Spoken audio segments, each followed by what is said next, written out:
Hello, good evening and welcome to News 360, live from our studio here at Adesawe in Accra. I am Martin Asiedu Dati. My name is Aisha Yakubu Hali. Coming up in the bulletin this evening. News 360 headlines is brought to you by Flamingo Paint and Napa Foods. Heaven Black Insecticide Spray and Coil. Residents on Adan East Island communities desperate for evacuation as floodwaters from Akosombo Dam spillage rises.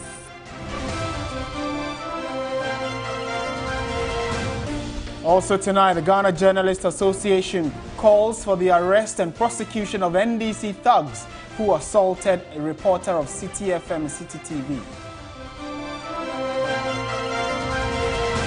Later tonight, antiretroviral drugs yet to be cleared after October 13 deadline passes.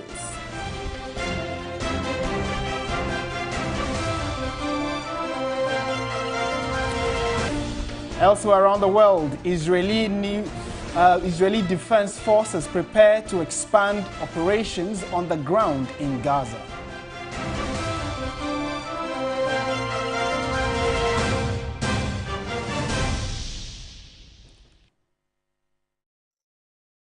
We're live on TV3 Ghana on Facebook, all across the world on 3news.com. We're also live on DSTV channel 279. Stay with us. Let's delve into the details now. And residents of the Adan East Island communities are desperately awaiting evacuation as floodwaters from the spillage of the Akosombo Dam rises. Floodwaters have impacted areas in downstream communities, affecting thousands of people and destroying property worth millions of Ghana cedis. Joseph Armstrong visited some of these communities and has filed this report. This is the entry point of the spillage water all the way from the Akosombo Dam into the sea. Where I stand now is the Adan estuary, and in there is where we have about 36 island communities. We are told all the 36 island communities have been flooded by the flood waters, with residents being evacuated. The news team, with support from the Navy and some NADMO officers led by the Adan East NADMO director, first visited Anazome, one of the affected island communities. Many of the residents have fled the community.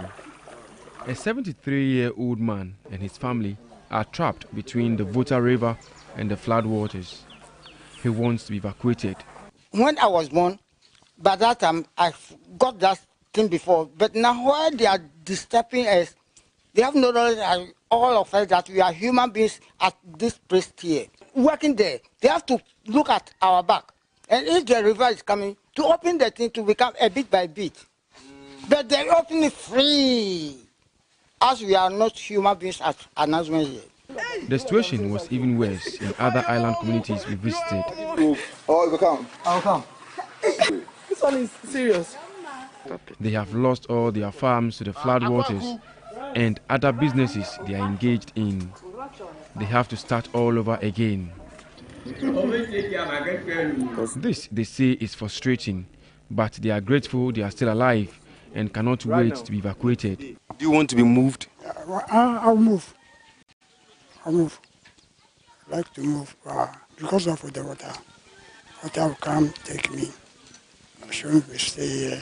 Water should destroy my life. The place is all flooded, so we can't just live our life in this water. So we are, some of us, we are ready to move, even today or tomorrow. But what is worried to it is that at the moment when we go to Adanfo, we are going to seek permission for the area where we shall settle. When we go to Fon, the same place, we are going to ask permission to settle. So as you've come, it's easy for us to move, because you can fight the place for us so that we should not face a problem.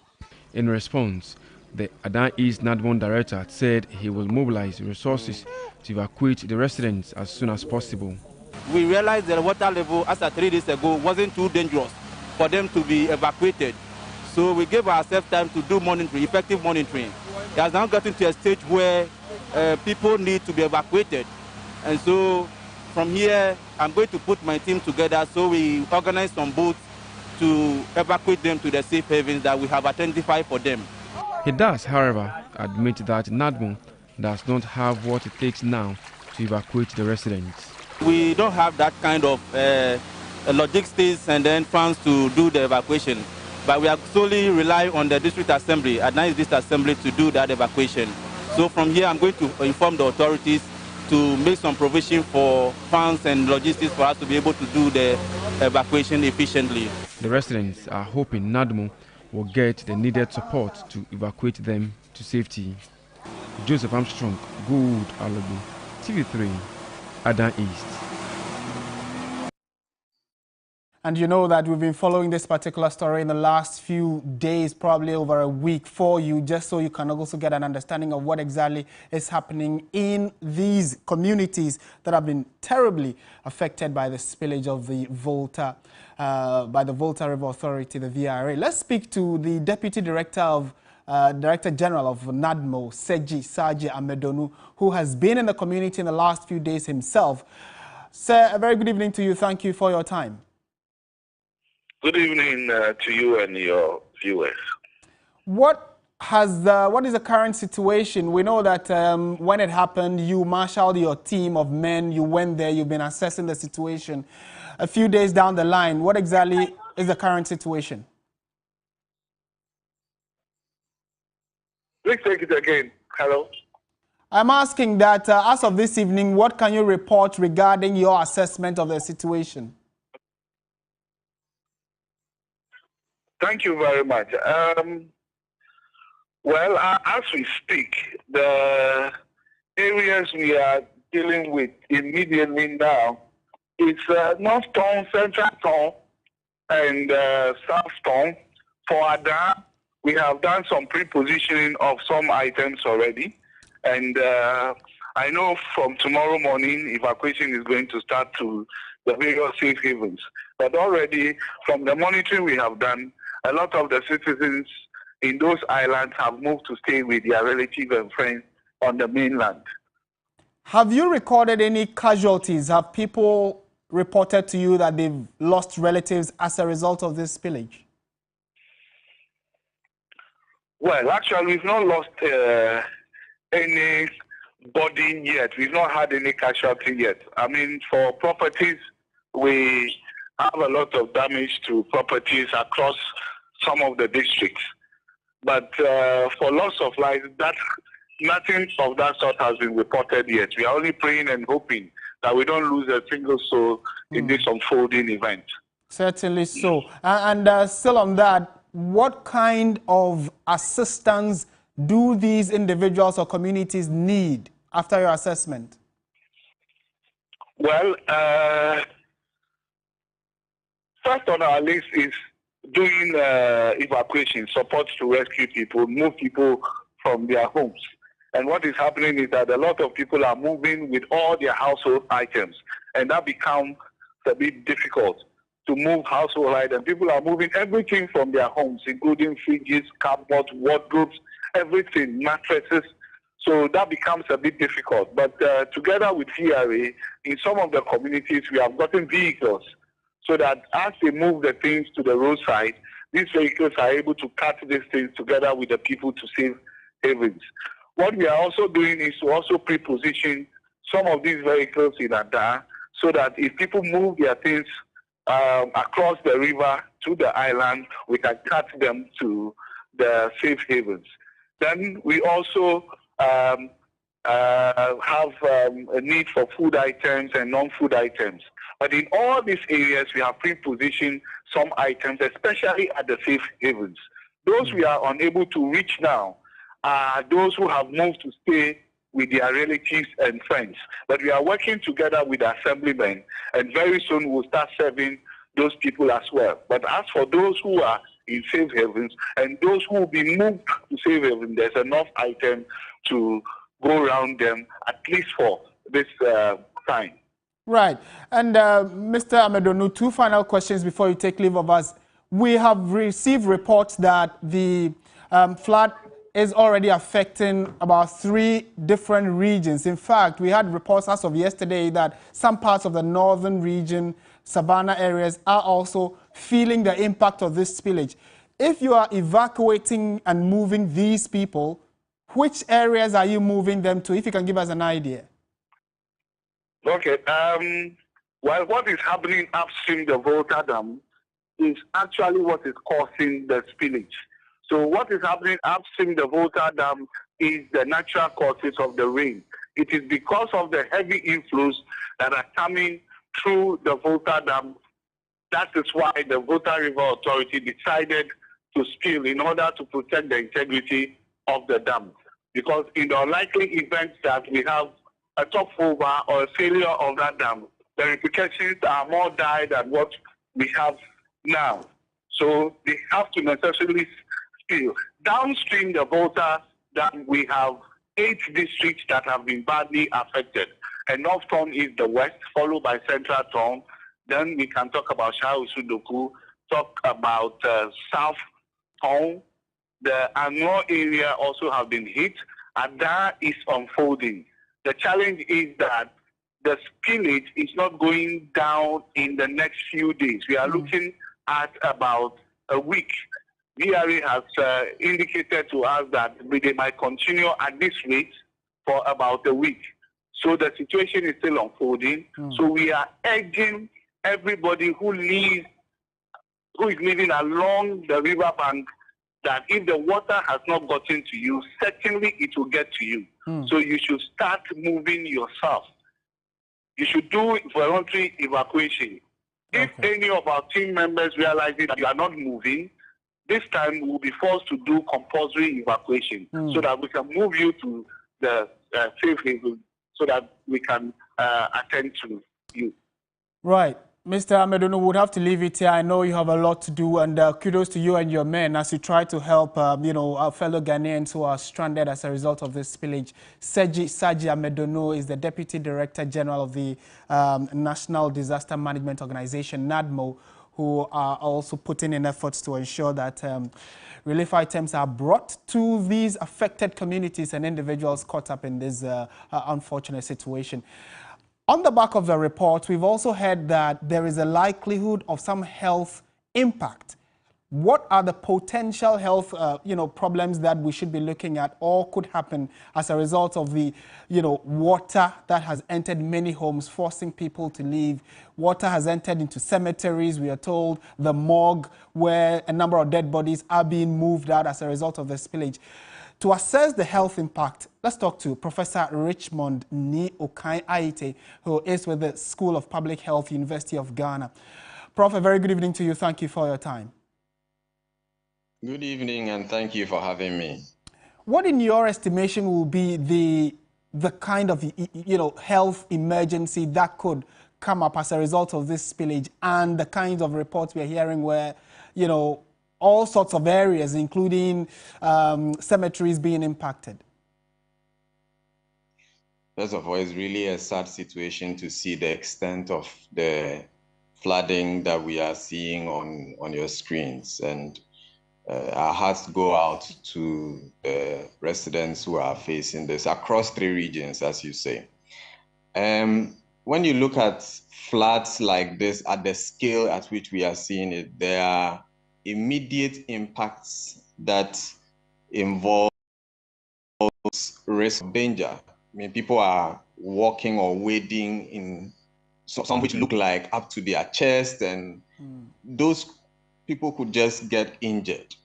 So that's one of the risks. Another risk is risk of drowning. Not everybody would have the skills to be able to maneuver through water. Those are immediate risks.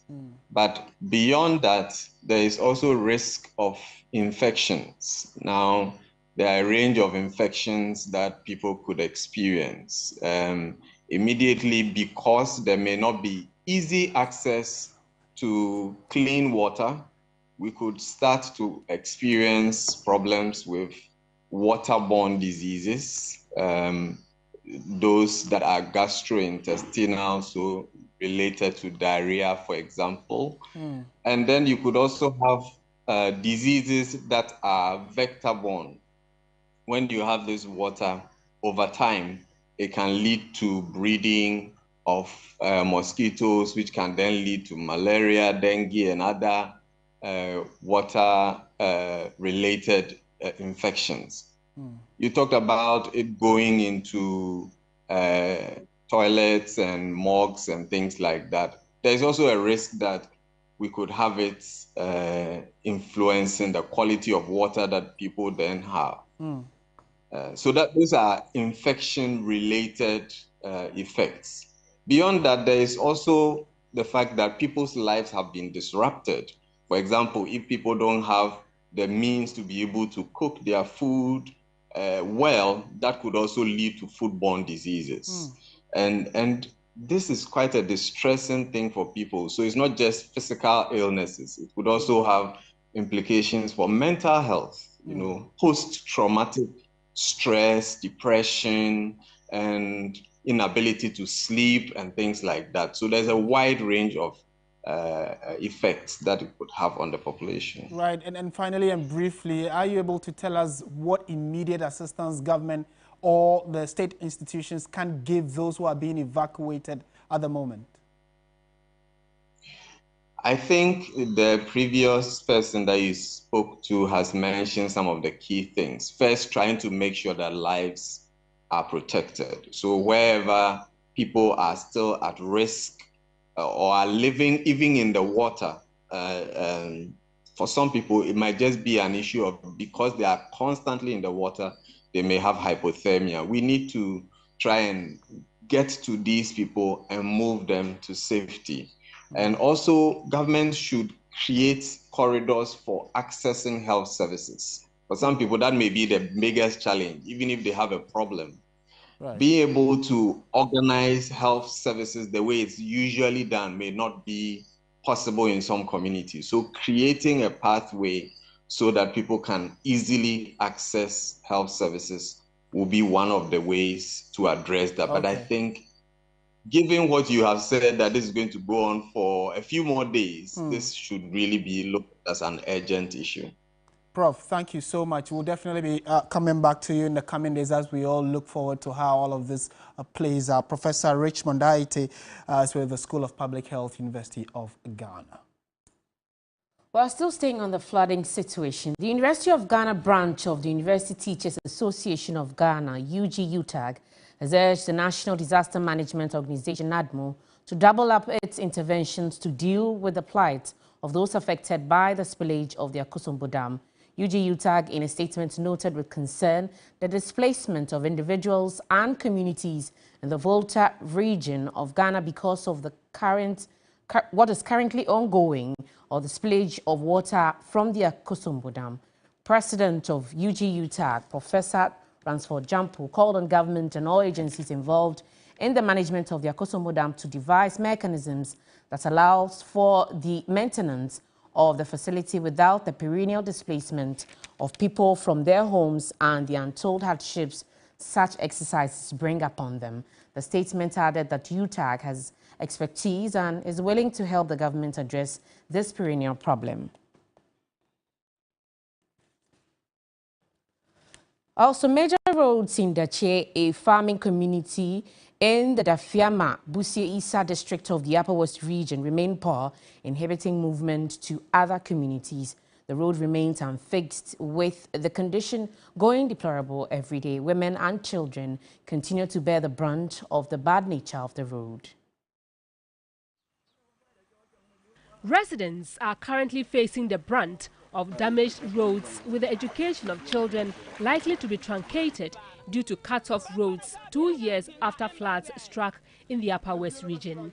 The Dafiama Busie Isa district was among the areas that suffered the August 13, 2021 downpour that lasted for 12 hours, resulting in flooding which left major roads, bridges, over 1,605 people affected, and over 100 homes destroyed, according to disaster management authorities.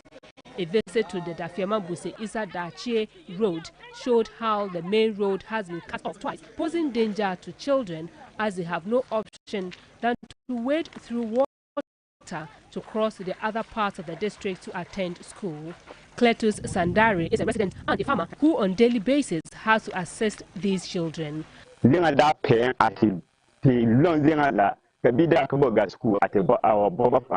It has become my daily routine to leave my farm work behind and provide assistance to the children by walking them across the waters in the morning and after school each day.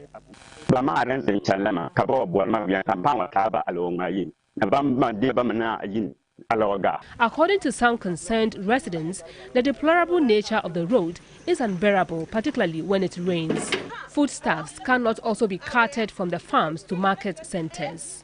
We did a lot to help ourselves as we organized communal labor, but actually the nature of the road, how it has been cut, we cannot use our bare hands to do anything. The DC, the regional minister, they came here. They even came and saw the dump. They used a helicopter, they flew around and then observed everything. But since we have not heard from them again. When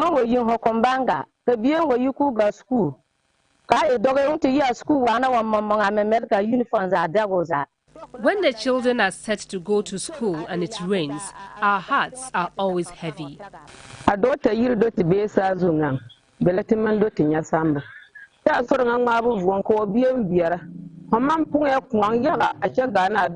The deplorable state of the road poses a serious risk to our lives, as it is difficult for us to transport a sick person, especially pregnant women and children, to the health facilities in the district capital or adjoining districts. The chief of Dachia community, Na Dominic Ziechire, speaking through his representative, Na Gabriel Anataba, while stating the challenges, calls for swift intervention from the government.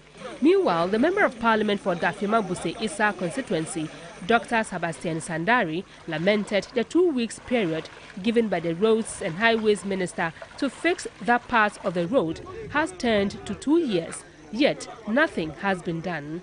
I followed up to feed the roads and made passionate appeal that if something is not done, more lives may get lost, many people may get wounded, children cannot go to school, and the people are struggling. I didn't end there. I asked a question in Parliament concerning this road. It was an urgent question. The Minister for Roads and Highways, in answering my question in Parliament, gave me 2 weeks. He called for an immediate intervention. Work must start here even before we resume in Parliament. Works are happening on various roads around us. Equipment and machines are still available. Part of the road is on contract. The road should continue till it ends in Dafema. I'm not going to take it that government will not act until I go back to the minister. Let's move on to some more stories tonight. The Ghana Journalists Association, GJA, has called on the police service to immediately arrest and prosecute the National Democratic Congress NDC thugs who assaulted a reporter of City FM City TV. The reporter, Akosi Ochre, covered the vetting of aspirants for the party's Ododo Diodio constituency primary on October 13, 2023, when she was assaulted. The results came barely a week after thugs of the governing New Patriotic Party, the NPP, invaded the studios of UTV. Meanwhile, GJA says it has put its legal team on standby as the group prepares to meet the Inspector General of Police on Monday to discuss matters including the recent attacks on the City TV, City FM journalists and UTV. We're staying a while longer on this. We have Kofi Yeboah, who is the General Secretary of the Ghana Journalists Association, joining us. Mr. Yeboah, thank you for your time on News 360 tonight. Aisha, I thank you for having me. Exactly a week ago, there were stories of how some political party thugs invaded UTV studios, and now a journalist has been attacked. How worrying are these attacks? It is very unfortunate that barely a week after the UTV incident has happened, and after it has been roundly condemned, we are having such another case on our hands. So I must say it is very worrying. And it is a reason in all our press statements we had stressed the need for the police to quickly arrest the culprits and arraign them. Because if we don't tackle these issues early enough, we may be having something worse on our hands as we approach election 2024. It seems that these assaults are following a particular trend, and it involves political parties. Would you say the media is under any form of attack? In recent times, the media has always been under attack from such incidents and cases. And I guess it is partly the reason why we keep dropping on the World Press Freedom Index in the past 3 or so years. So it is a cause for worry, and it is a reason we are alarmed, and we want action to be taken on that. In our press statement, we had indicated that on Monday we will be having an appointment with the IGP, and these 2 cases and many others will be something we'll flag as issues to address, and we want the police to help us to address them. Definitely, Mr. Yeboah. But what should we be expecting after the meeting with the IGP on Monday? Well, again, as we had served notice in our press statement today, and we are putting our lawyers on standby. So anytime such things occur, in support of whoever may be under attack, we will want to pursue legal action to seek redress to those cases. Apart from that, we also have some other things we can do, and increasingly we are being pushed to that wall, and very soon it may not be surprising to hear us use such weapons as we also have. One of them is to call for a blackout, and it is a weapon of last resort. But from the way things are going, I think we may be using or applying that weapon very soon. I absolutely agree with you, Mr. Yeboah, and definitely we will come back to you and find out the outcome of the meeting on Monday. Thank you very much for your time with us on News 360. Kofi Yeboah is the General Secretary of the Ghana Journalists Association. On to some other stories now. Founder of defunct Capital Bank, William Ato Essien, is said to have demonstrated sheer greed and was deceitful in the manner in which he handled funds entrusted him by depositors. This was the view expressed by Justice Eric J. Bafo, who on Thursday handed the businessman a 15-year jail term. We have a copy of the ruling on, a copy of the reasoned ruling in which the judge explains the sentence was necessary to serve as a deterrent to others.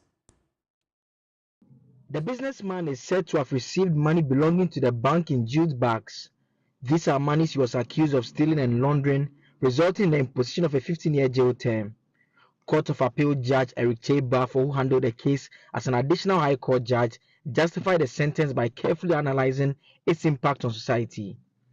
He pointed out that the criminal conduct resulted in the collapse of the bank, rendering many jobless. He also indicated that the businessman also wasted the court's time by requiring prosecutors to parade 17 witnesses and finally admitted his guilt at the tail end of the case. He further argued that the convict demonstrated sheer greed in the manner the crime was committed. This is because he used money handed him by the Bank of Ghana to fix Capital Bank to set up Sovereign Bank. Justice Bafo said the purpose of the punishment was to punish the businessman, to deter others, to reform the businessman, to appease the society, and finally to be a safeguard to Ghana. Let's now focus on health. And Ghana is grappling with a shortage of crucial antiretroviral medications, further increasing the risk of complications and health conditions for persons living with HIV, PL-HIV in jeopardy. In this report, Emmanuel Samani delves into the ramifications of this shortage, exploring the potential consequences for individuals who depend on these life-sustaining medications. In a nation that has made significant strides in the fight against HIV/AIDS, a troubling development has emerged: the shortage of life-saving antiretroviral medications. The Abacavir-Lamivudine regimen for persons living with HIV is essential for daily viral suppression and overall well-being, and is currently unavailable in many healthcare facilities across Ghana. The Ghana Network Persons Living with HIV has sounded the alarm, and the implications of the shortage are far-reaching. Our members at Korle Bu Teaching Hospital who had gone for their medication, and they were usually we are given 3 months, 6 months. They were given 1 month, and that had been going on for some time. Where we would have taken just one pill a day, we have to take 5 of the children's pills. Abraham Asari has been living with HIV over the past 23 years and been on antiretroviral therapy for 21 years. By the year 2002, they have implemented the ART at Korle Bu Fevers. So they put me on the drug by the year 2002. Yes. So I'm taking the drug since 2002 up to date.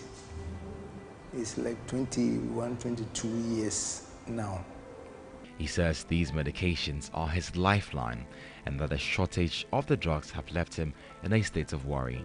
It made me feel sad because the medication is our life-saving drug. Immediately I heard people's testimonies, I became sad. He is not the only one. Frederick, not his real name, has been on medication for the past 7 years. Diagnosed with HIV in December 2016 when he was just 25 years old. ARVs is our life. This is what keeps us going. This is what keeps us to have our families. This drug shortage shouldn't have happened. Somebody somewhere is joking with our lives. He tells me he is scared for his life. Death is just closer to us because this is the only medication that can suppress the HIV virus, and if we do not have it, then it means death is knocking on our door.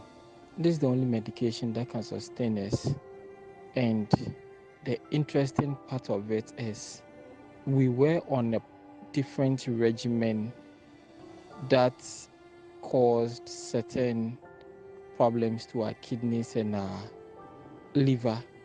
So to rectify that, we were switched to abacavir lamivudine.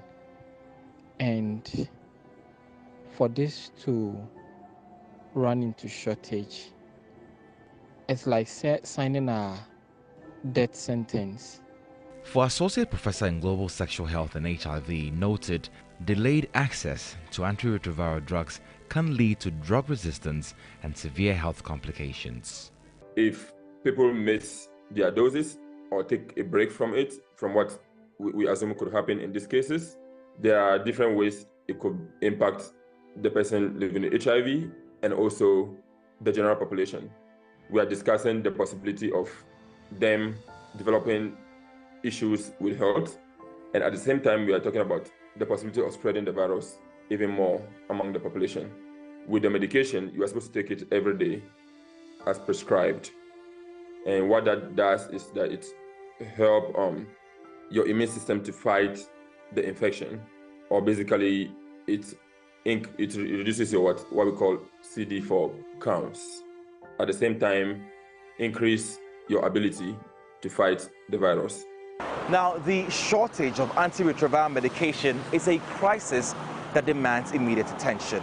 The lives of persons living with HIV hang in the balance, and the consequences of inaction are grave, not just for persons living with HIV, but for the nation's ambitious goal to end AIDS by 2030. It is also important to note that all efforts to reach the Ghana AIDS Commission to comment on this shortage have proven futile. Emmanuel Samani, TV3 News, Accra. To get further understanding on this particular issue, we spoke with Elsie Ayer, who is the president of the Network of Persons Living with HIV, on the back of the shortage of ARVs and the inability of the Ministry of Health and the Ghana AIDS Commission to supply these critical drugs. I'm refusing to give up. I'm telling myself that maybe because it's the weekend. So by Monday, we should be able to hear something more positive. And therefore, well, since we didn't hear anything yesterday, I also dashed back to Kumasi to come and see to things, and then return to Accra on Monday. And then we continue from there. So I am giving them the benefits of the doubt. And then I am sure that on Monday when we get all the facts, but the fact that still remains is that even when I was leaving Accra, I still received calls from facilities that they've had shortage for weeks.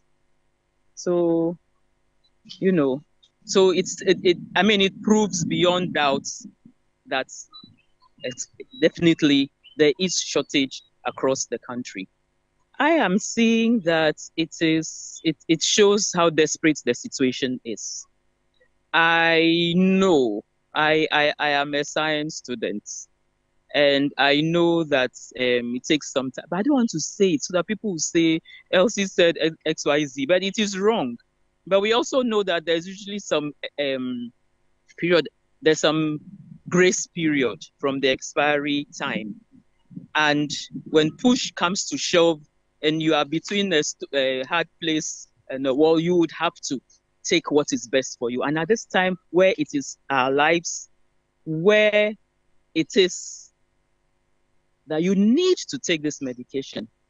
And it's for me, if it had expired not long ago, I'll go ahead and take it. That is my own decision. But I'm not saying anybody else should do that. I don't know. We just have to make do with what we do. So, you see, that's why there's no other option.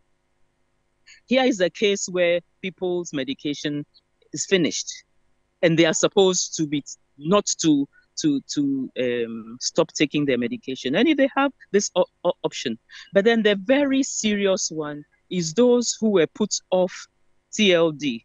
That is the tenofovir, lamivudine, dolutegravir, and had issues with it and were put on abacavir, lamivudine. They can't go back to what had given them problems. And that is what is there. That is the 96%. But how about the 4% who don't have what they need? My admin person also went from last month. She didn't get her medication. As at the time I left Accra yesterday, she hasn't had, and her last pill she took her last pill yesterday, Friday. So all she's hoping is to call around for other colleagues who are on the same regimen as she is, so that they could give her some. But given the uncertainties around, what is the possibility that somebody would want to share? We usually do that willingly. Just like LC, we are also keeping hope alive that these drugs will be released soon for people that need them to assess them. LC Aya is the president of the persons living with HIV. This is News 360. We have some more news after the break.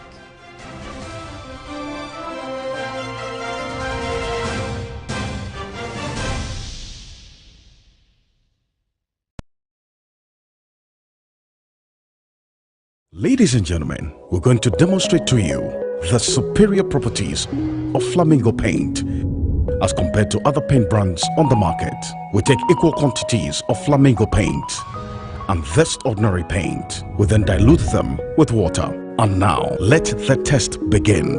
The gentleman on the left is going to apply the ordinary paint, and the gentleman on my right will use the Flamingo superior paint. As you can clearly see, Flamingo has the obvious better hiding. Furthermore, Flamingo has painted a much larger area. You know, one bucket of Flamingo paint is equal to several buckets of any other paint brand on the market.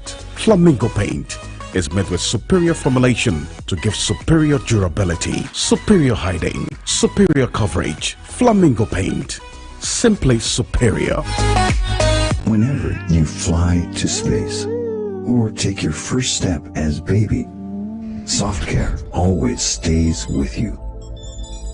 New Soft Care Space Series is rooted from space technology. Keeps you dry and comfortable for 12 hours long.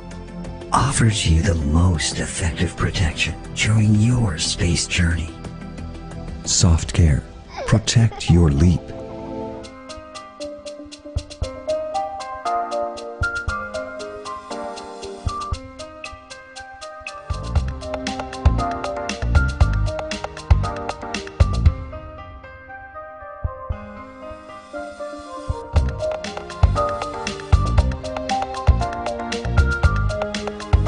Miss VIP Magnetic Perfumes. Who no like chop money? They what chop money is here. Collect your chop money every morning at 10 a.m. by simply dialing *446# and select option 2 to play Dewa 539 chop money. Win 40 times your stake with Direct 2, 400 times your stake with Direct 3, and 20 times your stake with Direct 1. You can also pay your numbers to win big. You only pick your numbers from 1 to 39, so winning is easy. Dial *446# to play Dewa 539 chop money now. Dewa,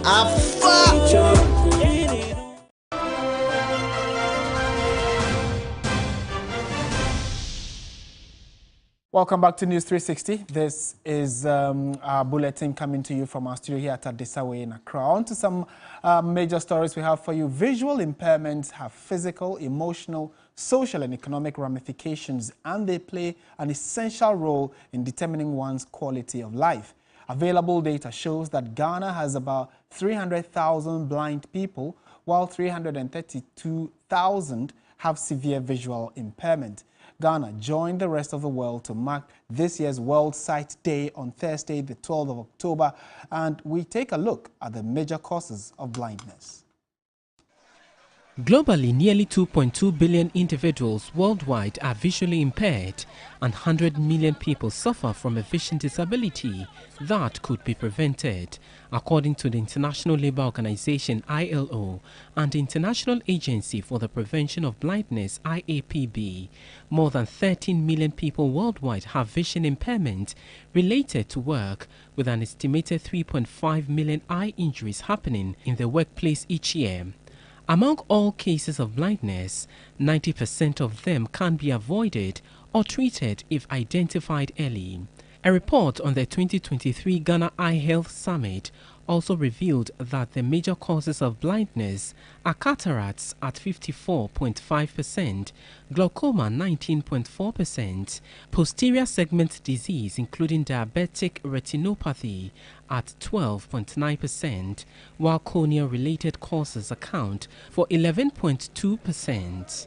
Yaya Nasiri is a victim of visual impairment and has been telling us about his ordeal. One eye is already off. When the both of them will be off, it will be very difficult. If you are born naturally, maybe you can live with it. But when you are seeing and the next moment you can't see again, I don't think your survival will be a letter if you don't even have faith. A basic school teacher who was diagnosed with cataracts says she couldn't believe it after she was told about her situation. She hinted that going for an eye operation was not an option for her, stating myths surrounding eye operations. I was told I have cataracts. I was trying to challenge them that I don't need the operation. They should give me a spectacle to go and be managing it. But after I was school, I got to realize that, well, maybe the operation will help me. However, an optometrist, Dr. Zakaria Al-Hassan Baluri, urged the public to ignore all myths about eye surgery and eyeglasses and seek early treatment to avoid becoming permanently blind. People so like going to their communities and others, tying ropes around their necks, putting some other concoctions, bathing stuffs in order to make the eye go. But you still see these same people after all this is coming to us. But they come to us at the time that the thing virtually is a bit taken overboard. And that's what we are also afraid about. Rather come to us in good time, because the earlier you come, the better you can always find a solution to your problem. This is still News 360. Stay with us. When we return, we'll let you know what the latest in the world of sports is, especially as the Black Stars prepare to play their first friendly. Stay with us.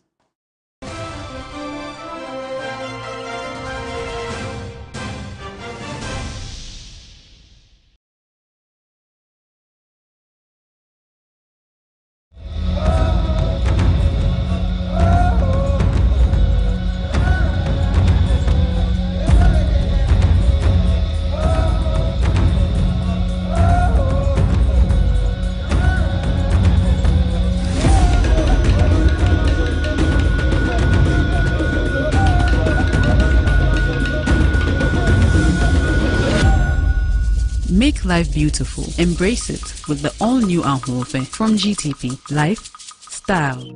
Are you tired of struggling with bad financial situations?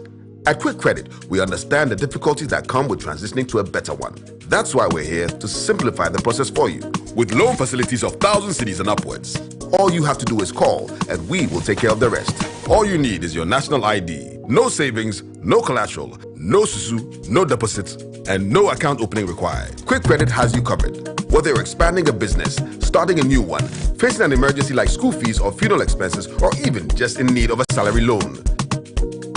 Call Quick Credit today, 0302 200 390 or 059 692 0833. We do not give loans via the internet. Quick Credit is regulated and licensed by the Bank of Ghana. Terms and conditions apply. Quick Credit. Lending made simple.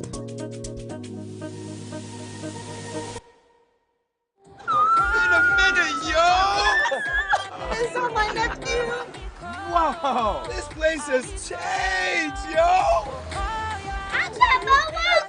Yo, Ajwa, look at you all grown up, yo. Some things never change, like Gino's quality recipe that gives my food that rich color, unique natural taste every time. Smells good, yo.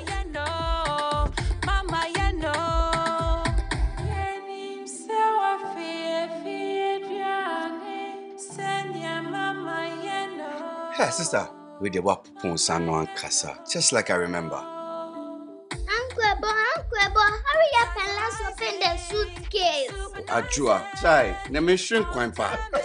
Best jollof I've ever eaten. Wow, this is real jollof, mommy. Gino dear, Emma Adriana de Ankasa. Say Gino dear, fie. It's delicious, yo. This advert is FDA approved. Sports segment is brought to you by Bell Pack Tissues.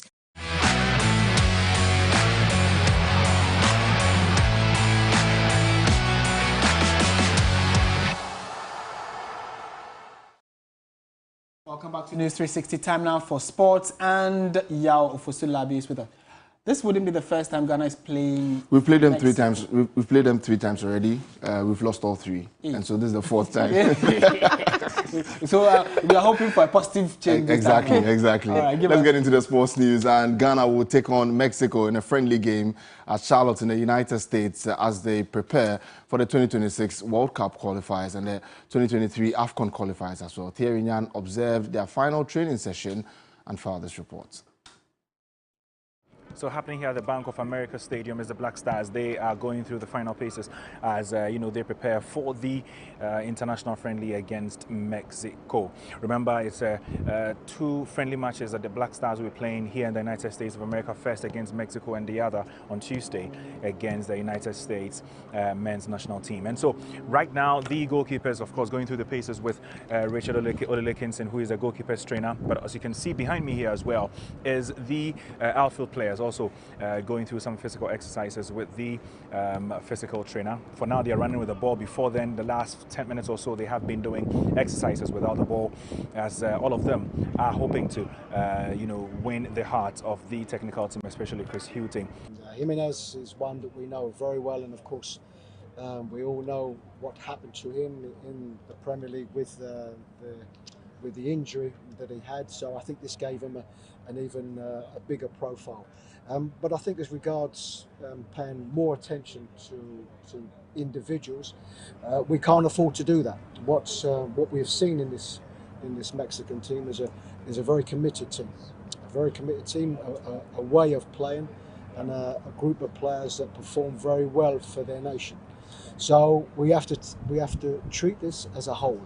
We know that of course they have good individual players. This is normal, but we have to treat it as a whole, that we are up against, I think, a very good team. The likes of Thomas Partey, Mohamed Kudus, Jordan Ayew, and all the stars are here, and they seem to be bringing the boys together. Even though there's a friendly, you get the feeling that they want to win this and definitely carry the momentum into official games going forward. Thierry Nyan reporting for 3 Sports from Charlotte, North Carolina, the USA. And now still ahead of Ghana's friendly game against Mexico and the USA, Mexican journalist Adriana Terrazas believes that they would have what it takes to beat the Black Stars, even though their team is in transition. Well, obviously, Mexico is still looking into finding its core team with Jaime Lozano. It's his third official match with the team.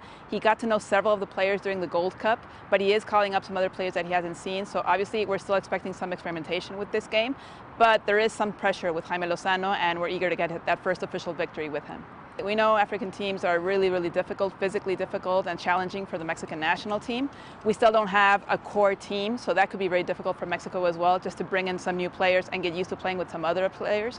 And that could be really difficult for Jaime Lozano, plus adding the pressure of playing in the United States, which is always really difficult for Mexico. They're always expected to win over here. They have a home crowd usually. So yeah, definitely lots of pressure with Jaime Lozano, but that also means that Ghana could definitely get a victory. We're now still on the national teams, and the Black Princesses booked a place in the third round of the FIFA Under-20 Women's World Cup qualifiers after beating Guinea-Bissau 3-0 earlier today. Bileshen watched the game and has the details. It was a game of 2 halves for the Black Princesses, who managed to win by 3 goals to 0 against Guinea-Bissau in round 2 of the Under-20 Women's World Cup qualifier here at the Accra Sports Stadium. Tracy Chum scored the opener in the second half of the game. Wasima Mohammed also scored the second goal, and Helen Alomenu scored the third goal for the Black Princesses in their victory. The head coach of the side, Basigi, admitted that the team struggled in the first half, but in the second half, they made amends. Tactically, first half, I would say that they were well organized by frustrating our team. So we could not find our rhythm until the second half. We spoke to the girls to have patience and play. Just to have open play so that we can get the needed goals. Because in the first half, we were in a hurry to score. And I think that it worked to perfection in the second half. Ghana are set to face Eswatini in round 3 of the World Cup qualifiers. And you see Basigi and his troops hope to get another victory to edge closer to another place in the Under-20 Women's World Cup. Bileshen from the Accra Sports Stadium for 3 Sports. So to bring to an end the sports news this evening here on News 360. My name is Yao Fosulab. International News is up next. Israeli Defense Forces says they are preparing to expand their operations on the ground. Thousands of Israeli troops are massed up on the Gaza border after last Saturday's attack by Hamas inside Israel killed about 1,300 Israelis. Palestinian authorities says more than 2,200 people have been killed in Israel's bombing campaign of the Gaza Strip launched in the aftermath. A ground offensive into the Gaza Strip has been expected, and Israel has asked residents in the north to flee. It says they plan an offensive involving air, sea and land forces. Australians have voted against a historic indigenous referendum.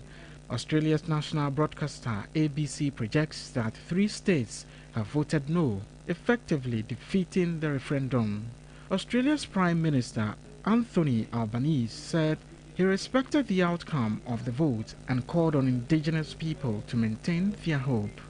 Voters were asked to enshrine an indigenous advisory body in the constitution that recognized Aboriginal and Torres Strait Islander people as the nation's first people.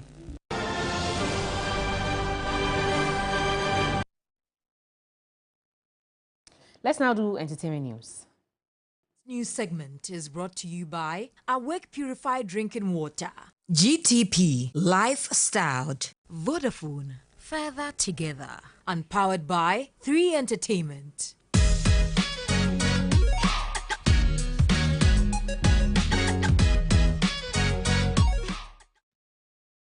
This is surely going to make Martin happy. Achimota Secondary School has been crowned winners of the 2nd edition of TV3's culinary contest, Kitchen Wars. They beat competition from Temale Secondary, Holy Child, and Tema Secondary High School to emerge tops.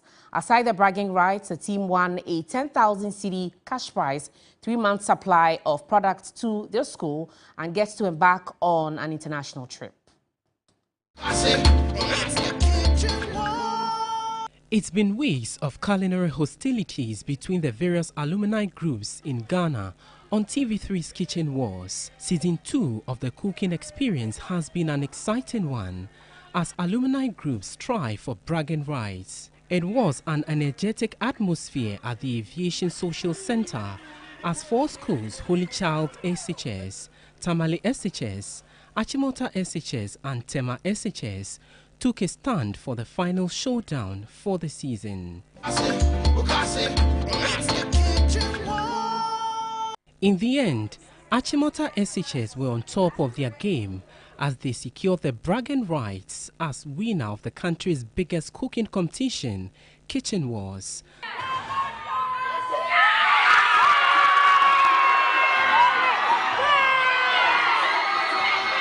Aside the bragging rights, the team won the 10,000 cedis cash prize and 3-month supply of Gino products to their school. What went into your preparations for this big one? Oh, we came to the kitchen with no idea, mystery. It's just a mystery basket. So we got what we found in our basket. We created everything. We thank God for bringing us this far, for their skill and being the director of our kitchen. That was our plan. That was our ticket. But let me. David Kofi Aflu is the general manager of GB Foods. How did you see the finals today? Exciting, exhilarating, full of energy. I was extremely excited, and I think the best team won. And Gino, the range of products coming from GB Foods, we are excited to be part of this. And we want to assure TV3 we will continue this partnership to give Ghanaians the best of our foods, bringing the Ghanaian foods to our consumers as we are on this journey together. We thank all of you, the participants, the participating schools, and all the support from our consumers and our staff. Thank you very much. All Achimotans, we are happy that you won, and be assured that for the next 3 months, we'll be providing all of you who are in the boarding school with the Gino range of products for your foods in the dining hall, so you don't have to bother about school feeding anymore. GB Foods will take care of that for the next 3 months.